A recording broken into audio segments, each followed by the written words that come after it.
Umaga na pero gising pa ako. Nainis ako sa asawa ko dahil ang baho niya. Tapos nang gisingin ko siya, hindi man lang pinansin ang gusto ko. Kaya nang sumikat ang araw ay pumunta ako sa malapit na grocery para maghanap ng ice cream. Naghintay pa ako ng konti dahil hindi pa ito bukas. Binili ko lahat ng flavor na meron sila tapos umuwi na ako. Pagdating ko sa bahay ay paalis pa lang si Miguel pero dumiretso lang ako at hindi ko siya pinansin. Baby, where have you been? Tanong niya sa akin. Tuloy-tuloy lang ako sa paglalakad hanggang sa makarating ako sa kusina. Inilagay ko sa freezer ang lahat ng binili ko. So, umalis ka na maaga para lang bumili ng ice cream? Nahihimigan ko ang inis sa boses niya habang nagtatanong siya sa akin. Hindi mo talaga ako papansinin? Fine, aalis na ako. Inis na sabi nito bago lumabas sa kusina. Dadma ko lang siya. Hindi ko rin maintindihan pero naiinis ako sa boss niya, sa mukha niya at sa amoy niya. Halos lahat sa kanya'y kinaiinisan ko. Kumuha ko ng ube ice cream at nilagyan ko ng ketchup. Sarap na sarap ako sa kinakain ko. Maang namang nakatingin sa akin si Cherry. May problema ba, Cherry? Tanong ko sa kanya. Wala naman ate. Masarap ba yung kinakain mo ate? Tanong niya sa akin. Oo, masarap. Gusto mo i-try? Alo ko sa kanya. Naku ate, wag na, sa'yo na lang. Maaga pa kasi para mag-ice cream. Sagot niya sa akin. Umalis din ito kaagad at ako naman ay sarap na sarap sa kinakain ko. Nagulat ako nang sumapit ang hapon dahil may dumating na delivery at ang daming ice cream. May note pa nakasama. Baby, I'm sorry baby. Ibinili na kita ng ice cream. I love you. Enjoy baby. I miss you. Love, Miggy. Napangiti naman ako. Umakyat muna ako sa kwarto para maligo pero habang nasa hagdan pa lang ako ay parang nasusuka na ako. Kaya tumakbo na ako papunta sa kwarto namin at dumiretso ako sa banyo. Doon ko inilabas lahat ng kinain ko. Pagkatapos kong sumuka ay humiga muna ako sa kama. Unti-unting bumigat ang talukap ng mga mata ko hanggang sa nakatulog na ako. Pagising ko ay gabi na. Nang dumating ang asawa ko ay hindi ko pa rin siya pinapansin kahit na nagbigay na siya ng napakaraming ice cream. How's your day, baby? Tanong niya sa akin. Nanatili akong tahimik. Hindi ko siya sinagot. May problema ba tayo? Tanong niya ulit sa akin. Ako man lalapit ito sa akin pero mabilis akong tumayo at lumabas sa silid namin. Pinuntahan ko ang kambal at hindi ko pinapansin ang asawa ko. Nakikita ko pa lang siya, naiinis na ako kaagad sa kanya. Araw-araw ay ganoon na nangyayari. Sa tingin ko ay nagtatampo rin siguro ito dahil hindi man lang ako kinukulit. Sa couch na rin ito natutulog. Hindi siya nagtatangkang tumabis sa akin. Isang linggo na kaming hindi masyado nag-uusap ng asawa ko. Lagi akong tulog. Ewan ko ba pero antok na antok talaga ako. Ngayong araw ay hiniram ni Mommy ang mga bata kaya wala akong kasama ngayon dito. Simula na maging okay kami ni Mommy ay Mommy na ang tawag ko sa kanya. Tanggap na rin niya ang dalawa kong anak. Dahil sa mag-isa lang ako'y naiinip na rin ako dito sa bahay, kaya naghanda na lang ako para umalis. Naisip ko na punta ng asawa ko sa office niya. Doon ito ngayon sa Bravo Company kaya doon ako dumiretso. Good morning po Kuya Rick. Bati ko kay Kuyang Guard. Kylie, ikaw ba yan? Tagal na nung huli kitang makita. Welcome back po ma'am. Hindi pa ako makapaniwala na kayo ang asawa ni Mr. CEO. Humahangang tingin ay binigay niya sa akin. Kayo talaga, kuya? Sige po, akyat na ako sa taas. Mamaya na lang po ang lunch niyo. Sabi ko sa kanya. Naku ma'am, thank you po. Masayang sabi nito sa akin. Ngumiti ako at pumasok na. Hindi ako kilala ng bagong mga empleyado kaya tahimik lang ako sumakay sa elevator at sumabay ako sa kanila. Paglabas ko ay gulat na naman yung ibang empleyado, lalo na yung mga friends ko. Hindi siguro nila inakala na pupunta ako dito ulit. Sisi, ikaw ba yan? Sigaw ni Nathalie. Sabay takbo palapit sa akin at niyakap niya ako. Kung magdrama ito parang ang tagal naming hindi nagkita. I miss you, Sisi. Sabi ko sa kanya. I miss you too. Bakit hindi ko tumawag na pupunta ka pala dito? Nakangusong saad nito sa akin. Sorry po. Naging abala lang po ako. Pumunta na lang kayo ulit sa bahay sa Sunday para makapag-bonding naman tayo ulit. Ano ko sa kanya. Okay, Sisi. Sasabihan ko sila. Sige na, balik na ako sa table ko. Tambak kasi ang trabaho ko ngayon eh. Sagot niya sa akin. Okay, Sisi, bye. Para sa ekonomiya. Pagbibiro ko sa kanya. Naglakad na ako papunta sa office ni Miguel. Nagtaka pa ako sa secretary niya. Nakita ko nagulat ito at kararating lang din ito. Good morning, ma'am. Binati niya ako. Good morning. Nasa loob ba si Miguel? Tanong ko sa kanya. Opo, ma'am. Nautal na sagot niya sa akin. May problema ba? Ba't ganyan ka magsalita? Sige, papasok na ako. Sabi ko sa kanya. Sandali lang po, ma'am. Hindi ko na siya pinakinggan o pinatapos sasabihin niya. Pumasok na ako kaagad dahil base kasi sa kilos niya halatang ayaw niya kung pumasok sa loob. Binuksan ko ang pinto at nagulat ako dahil ang asawa ko lang naman ay may kasamang babae at may pahawak-hawak pa ang malandi sa braso ng asawa ko. Nagulat ito nang makita ko. Kylie? Nautal pa ito nang bigkasin ang pangalan ko. Wala lang endearment niya sa akin at Kylie na lang talagang tawag niya sa akin. Sa inis ko hindi ako nagsalita at mabilis kong nilisan ang opisina niya. Mabilis ako lumabas sa building at wala na akong pinansin na tao sa paligid ko. Pumara ako ng taxi at sumakay pa uwi sa bahay. Mada ka sa akin pag uwi mo. Busy ka pala sa trabaho ha? Tingnan natin pag uwi mo kung saan ka dadali ng kabisihan mo. Habang nasa taxi ako hindi ako mapakali. Gusto kong sumabog sa galit.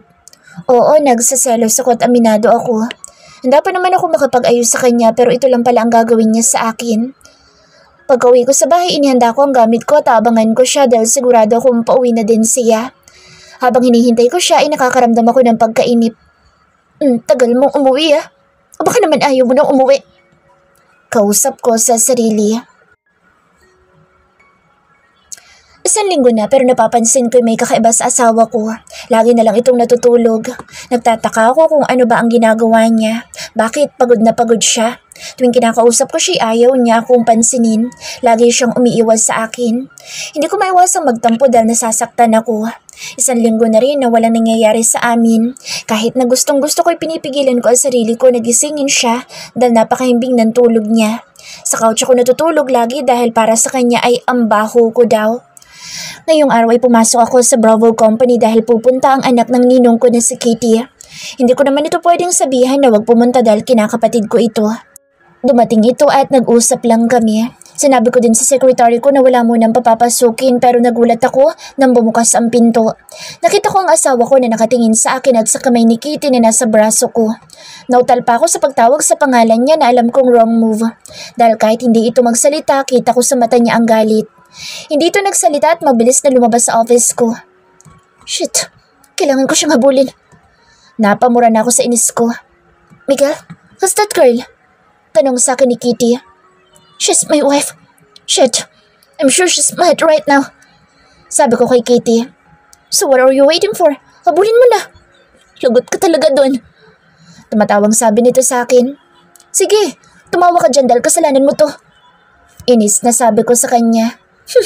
I know you can handle that. Bye.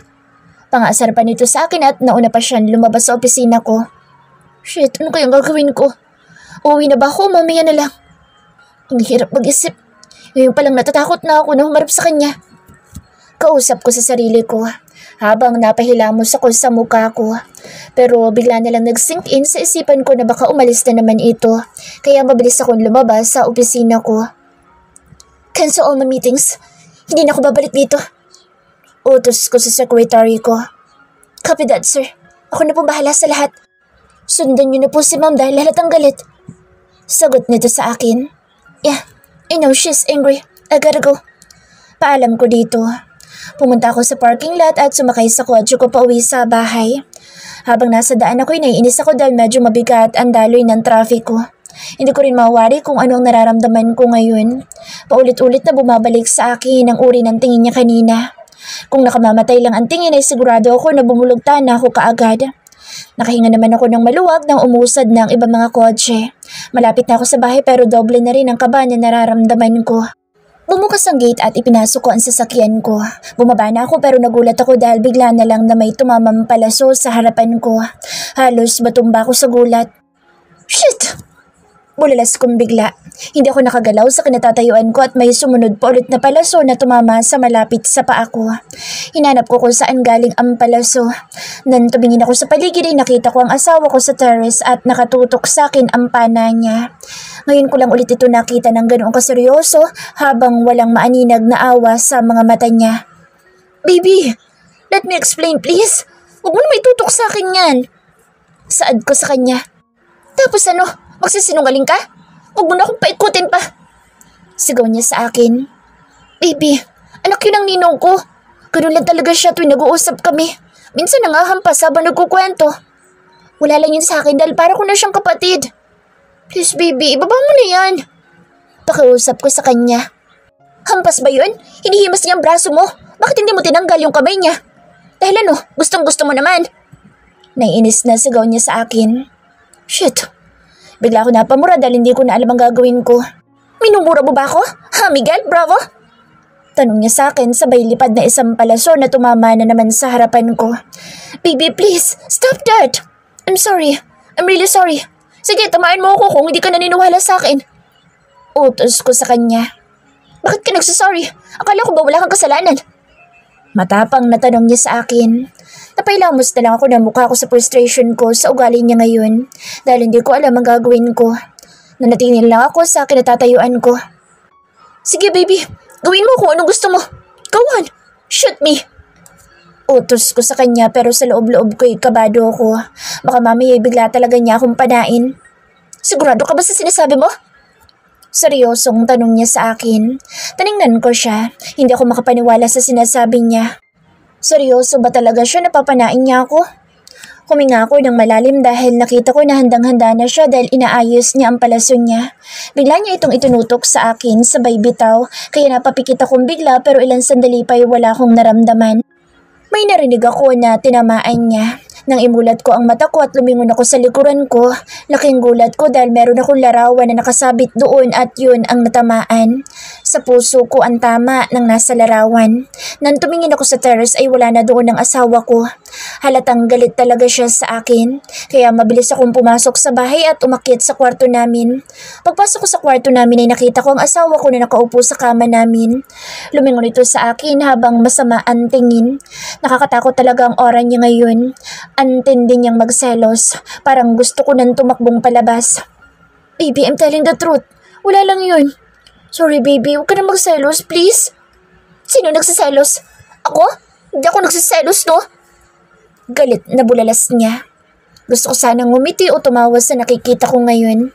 Napaka-cute niya kasi. Kung sa ibang pagkakataon lang ay kinurot ko na ang pisngi niya. Nakakatakot ka naman magselos, baby. Sorry na, please. Ano bang gusto mo para mawala ang galit mo sa akin? Tanong ko sa kanya. Hindi nga kasi ako nagsiselos. Nakakainis ka naman. Bulyaw niya sa akin. Lumapit ako sa kanya at hinalikan ko siya sa labi. Okay po, hindi na po baby. Napapansin ko lately lagi ka nalang nagagalit sa akin baby. Ani ko sa kanya. Hindi ko alam, basta naiinis ako sa'yo. Pero teka lang, sabi mo ibibigay mo gusto ko? Nakangusong saad niya sa akin. Ang cute niya talaga, para siyang batang nagtatampo habang nakayakap sa akin. Inamoy-amoy din niya ako. Love, nagpalit ka ba ng pabango mo? Tanong niya sa akin. Yes baby, sabi mo kasi mabaho ako. Sagot ko sa kanya. Medyo okay na siya dahil hindi nagalit sa akin. Sinabi ko ba yun? Yun nga ang gusto kong amoy mo eh. Anya sa akin. Bati na ba tayo baby? Tanong ko sa kanya. Bili mo muna ako ng singkamas, pero gusto ko kulay blue. Sagot niya sa akin. What? Singkamas na blue? Meron ba nun? Nabigla pa ako sa sinabi niya. Meron siguro. Bale wala na sagot niya sa akin. Okay baby, pero later na lang baby, pwede? Pwede bang ako muna ang pagbigyan mo ngayon? Sobrang miss na kita baby. Ingos ko sa kanya. Kumalas ito sa pagyakap sa akin at lumipat siya sa kandungan ko, sabay halik sa labi ko. Naghalikan kami, naging mapusok at puno ng pananabik. Bumaba ang halik ko sa leeg niya. Love, ungol niya sa pangalan ko dahil alam ko na naaapektuhan na siya. Pinagigihan ko ang aking ginagawa. Bawat dampi ng labi ko sa balat niya ay ungol ang isinasagot niya. I love you, baby. I love you, Tomiki. Huwag mong kalimutan ang singkamas ko na blue, ha? Paalala niya sa akin. Gusto kong tumawa dahil pagkasabi niya noon ay pumikit na ito at nakatulog na siya kaagad. Pumasok ako sa banyo para maglinis at paglabas ko nilinisan ko na din siya. Pagod na naman ito dahil tulog na kaagad siya. Kinumutan ko muna siya bago ako lumabas. Pumunta ako sa kusina. Naabutan ko si Manang na nagluluto ng lunch namin. Manang, May alam ka po bang pwedeng bilihan ng singkamas? Tanong ko dito. Sa palengke, iho. Sagot naman niya sa akin. Pero kulay blue po, manang. Dagdag ko na sabi. Nakita ko na nagulat ito sa sinabi ko. Ano? Blue? Meron bang ganun, iho? Sa tagal ko na sa mundong ito'y wala pa ako nakitang singkamas na blue. Anya sa akin. Ito, manang. Kasi si Kylie pinabibili ako. Gusto daw niyang kumain ng blue na singkamas. Si Kylie ba, iho? Napapansin ko nitong nakaraan, panay ang tulog niya. Tapos kanina pinanakapan niya. Madalas ko din siyang makitang kumakain ng ice cream na may ketchup. Hindi kaya buntis ang asawa mo, iho? Patanong na sabi niya sa akin. Buntis ho, manang? Oo, iho. Baka buntis siya. Napakadami nagbabago sa kanya nitong nakaraan. Kahit ikaw, napapansin mo yun, di ba? Ang problema natin ngayon kung saan tayo kukuha ng asog na singkamas. Lalo magtatampo yun kapag hindi na ibigay ang gusto niya. Ganyan ka sa mga buntis. Okay, manang. Itatry ko maghanap ng blue na singkamas. Sabi ko sa kanya. Mabilis akong umakyat sa taas at hinalika ng asawa ko na natutulog. Masaya ako kung sakaling buntis nga siya. Kinuha ko ang susi ng sasakyan at maghahanap ako ng singkamas. Tinawagan ko rin ang secretary ko. Hello, Josh? Help me to find some blue singkamas. Utos ko sa kanya. What, sir? Blue? Meron po ba nun? I don't know. Kaya nga maghahanap tayo.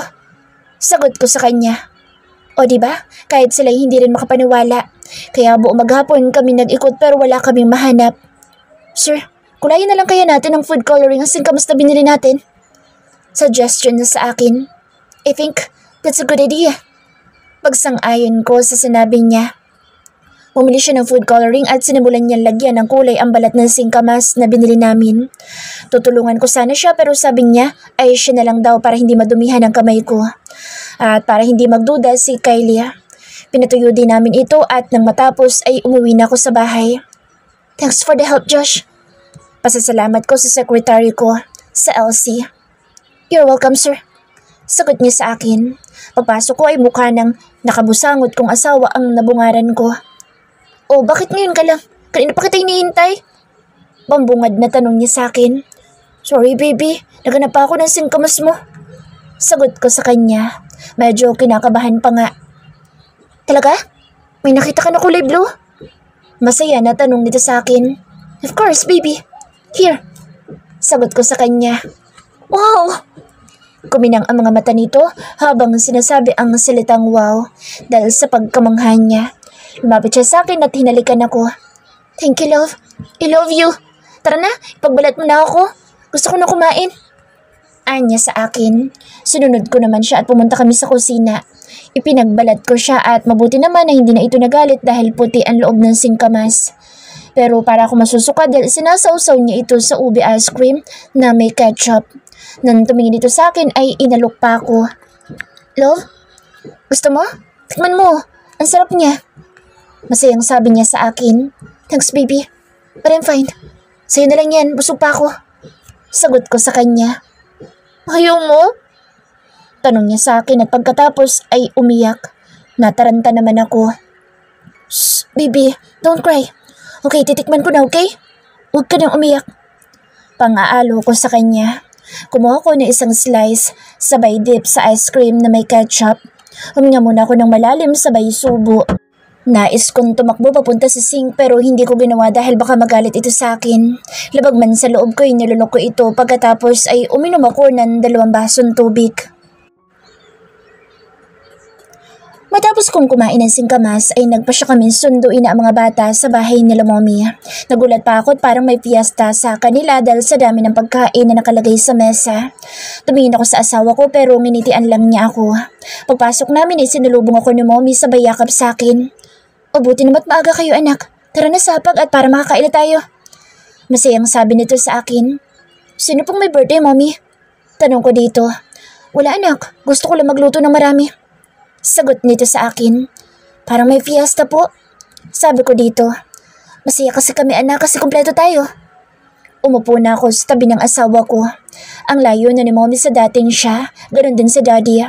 Simula na naging lolo sila, masasabi ko na hindi naman pala sila masasamang tao. Sadyang mahal lang nilang anak nila. Hinalikan ko muna ang lahat ng mga anak ko.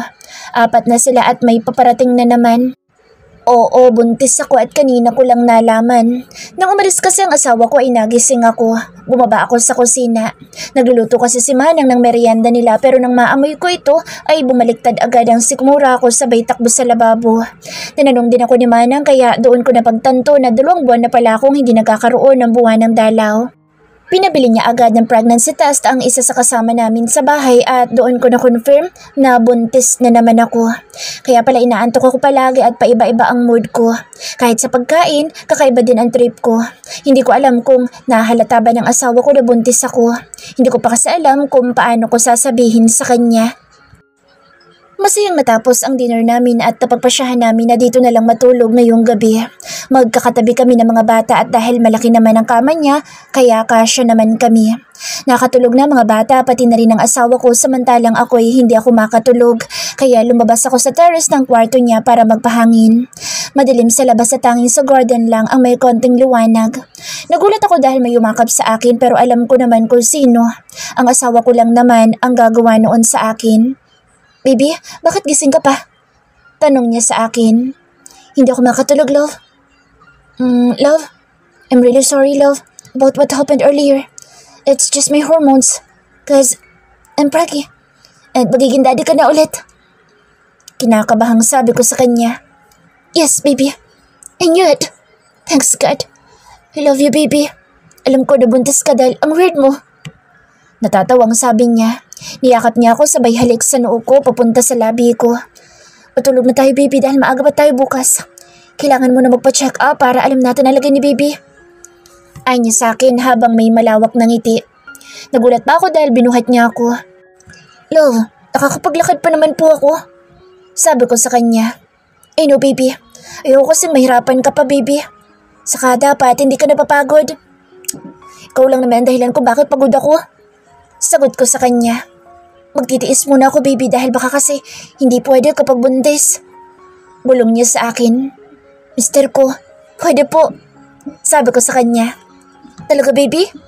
Masayang tanong niya sa akin. Tinanguan ko siya dahil pwede naman talaga basta hindi may ipit si baby. Love, bakit hindi pa tayo pumapasok? Akala ko ba matutulog na tayo? Kunwari tanong ko sa kanya. I changed my mind, baby. Hindi na pala muna. Kailangan natin buuin si baby. Sabi niya sa akin. Ikaw talaga nakakainis ka. Pero mahal mo naman. O baby ha? Pangaasar pa niya sa akin. Oo na po, mahal na mahal. Umupo siya sa sahig habang karga niya ako. Kaya nakaupo ako sa kandungan niya. Sinimulan niyang halikan ng noo ko, pababa sa ilong ko, hanggang sa matumbok niya ang labi ko. Banayad at puno ng pag-iingat ang bawat halik niya sa akin. Buong puso ko rin itong tunugon. Unti-unting nagiging mapusok ang halik niya habang ang isa niyang kamay ay nagsisimula ng maglumikot sa iba't ibang parte ng katawan ko. Kinabukasan, maaga kaming gumising at iniwan muna namin ulit ang mga bata sa bahay nila mommy dahil pupunta kami sa Obigaini. So far, maayos naman ang lahat at healthy si baby. Malakas ang kapit niya kaya tuwang-tuwang asawa ko dahil paniguradong mapupuyat na naman kami nito. Kahit na sinabi na ni Doc ay halata sa ngiti niya at kindat sa akin ang mga plano niya na imbes mainis ay nananabik din ako. Sa kadahilanan na marupok din talaga ako pagdating sa asawa ko. Umuwi kami at masaya na ibinalita sa kanila ang pagbubuntis ko. Masaya naman kaming nagsalo-salo sa pagkainan. Natupad na rin ang nais namin na buo kaming pamilya na nagmamahalan at may pagkakaunawaan. Ang pamilya na pahahalagahan naming dalawa. Sobra-sobra ang saya na nararamdaman ko nang malaman ko na buntis ang asawa ko. Mag 2 months na pala siyang buntis na hindi man lang namin nalaman. Ngayon, babawi ako sa lahat ng pagkukulang ko sa kanya noong ipinagbuntis niya ang kambal. Madalas ay nagdareklamo na ito sa akin dahil para ko daw siyang ginagawang baby dahil nagiging OA na daw ako. May mga pagkakataon kasi na nahihirapan ako na intindihin siya dahil na rin sa paiba-iba ang mood niya kada araw. Ang weird din ng mga kinakain niya minsan pagkatapos iiyak kapag hindi ko siya sinabayan sa trip niya.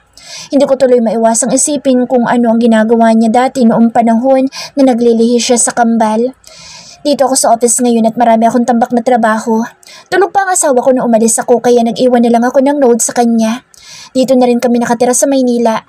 Uuwi na lang kami sa Iloilo kapag nanganak na siya. Maayos naman ang negosyo niya sa pamamahala ni Tita Nene. Magapan ako na sa opisina ko nang tumawag ang asawa ko. Hello baby, how's your day? Tanong ko sa kanya sa kabilang linya pero nagulat ako dahil umiiyak ito. Hello, Miguel.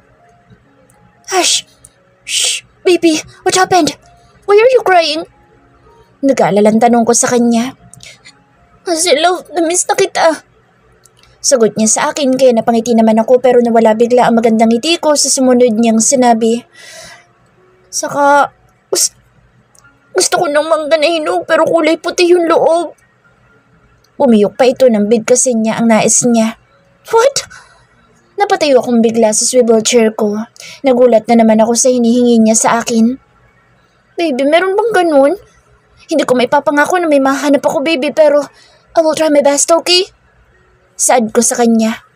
Okay love, uwi ka kaagad ha? Parang baby na sagot naman ito sa akin. Opo baby, uuwi ako kaagad. I love you. Sabi ko, bago niya pinutol ang tawag. Sumakit bigla ang ulo ko dahil siya naman ako kukuha ng mangga na puti ang loob. Tinawagan ko pa si Tita Nene, si Mommy at pati na yung iba ko pa na kaibigan pero lahat sila'y natawa lang dahil meron ba daw na ganoon. Napailamos na lang ako sa mukha ko sa frustration. Umuwi ako sa bahay na laglag ang balikat. Sana hindi magtampong asawa ko sa akin. Baka kasi ano pa ang gawin niya sa akin. Ayoko matulog sa labas. Nasanay na ako sa piling niya. Na tuwing gigising ako ay may kayakap ako at siya ang una kong makikita sa umaga. Pagbaba ko sa sasakyan ay nag-aabang ito sa pintuan namin habang may ngiti sa labi niya. Hi love, binati niya akong kaagad. Baby, I'm sorry but I tried my best pero wala akong mahanap. Sabi ko sa kanya, okay lang po. Ayoko na rin kumain ng ganun. Sagot niya sa akin sabay ngiti. Anong gusto mo ngayon baby? Tanong ko sa kanya. Si Jeff. Gusto ko makita si Jeff. Mabilis na sagot niya sa akin. Nagulat ako dahil si Jeff ang gusto niya. Bigla na naman ako nakaramdam ng inis at selos. Huminga muna ako ng malalim at ikinalma ko ang sarili ko. Baby, bakit naman si Jeff? Busy yun ngayon. Ako na lang, nandito naman ako eh. Sinabi ko sa kanya. Sumimangot ito, tumaba pa ang nguso niya. Love, gusto ko lang namang makita yung dimple niya. Wala ka naman dimple eh. Kahit isang beses lang. Hindi yun busy. Nandito yun sa Maynila kasi may sinusundan yun. Huwag ka na magselos dahil kaibigan ko lang naman siya. Bulalas niya sa akin. Okay, fine. Tatawagan ko siya. Let's get inside na, baby. Niyaya ko na siyang pumasok sa loob ng bahay. Sinalubong naman ako ng mga anak ko.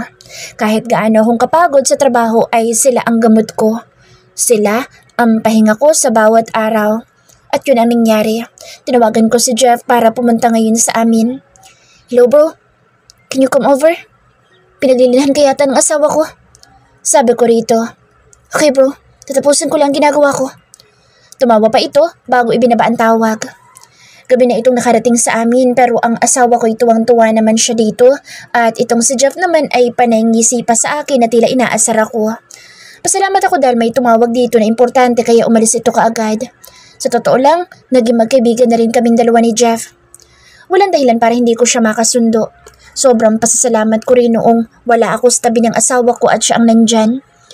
Every month ay sinasamahan ko siya sa monthly check-up niya. Hindi ako umaalis sa tabi niya.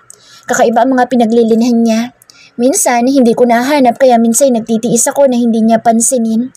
Pero pagkatapos noon ay humihingi naman ito ng pasensya dahil dala lang daw ng hormones niya. Hindi naman ako galit dahil ngayon ay nagbabasa na ako ng books about pregnancy. Marami akong natutunan lalo na sa paiba-iba na mood ng mga buntis. Kailangan talaga sa kanila sa ngayon ay pangunawa. Sa ngayon ay 6 na buwan na ang ipinagbubuntis niya at so far ay healthy naman si baby.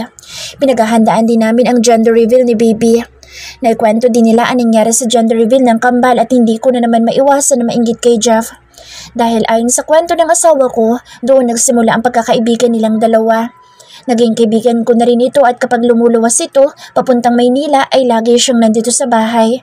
Kaya nagiinuman kaming dalawa at naikwento niya ang nangyari sa kanya. Sa ngayon, hindi namin alam kung nasaan siya. Balita namin ay nagbabakasyon muna siya. Busy ang lahat sa paghahanda sa magaganap na gender reveal.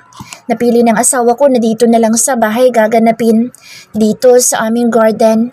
Dumalo ang malalapit na mga kaibigan namin pati na ang pamilya namin. Nagsimula na kami. May mga baso ang bawat isa sa amin. Nilagyan nila ito ng laman. Malalaman sa lasa kung babae o lalaki. Kapag maasim ay babae at kapag lalaki naman ay matamis ang lasa ng inumin. Napuno ng tawanan ang buong paligid dahil halos lahat ng maasim ay napunta sa mga lalaki kong kaibigan. Sobrang nangangasim ang ekspresyon ng mukha nila kaya napapapikit at nginig ang gwapong mukha nila. Ay, kakatayin ba nila tayo? Sobrang asim naman ito. Reklamo ng mga nakakuha ng maasim na inumin. Ako ang pinakahuling uminom. Ang saya ko dahil ang asim ng ininom ko. Hindi lang siya maasim kundi sobrang asim. Hindi ko maipaliwanag ang level ng asim niya. Mabilis ako uminom ng tubig para maalis ang pangangasim ko. Tuwan-tuwa naman ang asawa ko pero hindi pa pala iyon ang pinaka-highlights ng event. Dahil mahilig ang asawa ko sa archery, yun talaga ang pinaka-highlights ng pa-gender reveal niya. Lahat ng lalaki pinatayo nila sa pader na may mga balon sa itaas. May laman na liquid pero may kulay ito. Ako ay nasa gitna ng grabing hilahan pa ang nangyayari dahil ayaw sumali ng mga kaibigan ko. Kahit ako nakaramdam din ng kaba. Alam ko na magaling ang asawa ko sa pamamana pero nakakatakot naman kasi kapag lumihis yung palaso.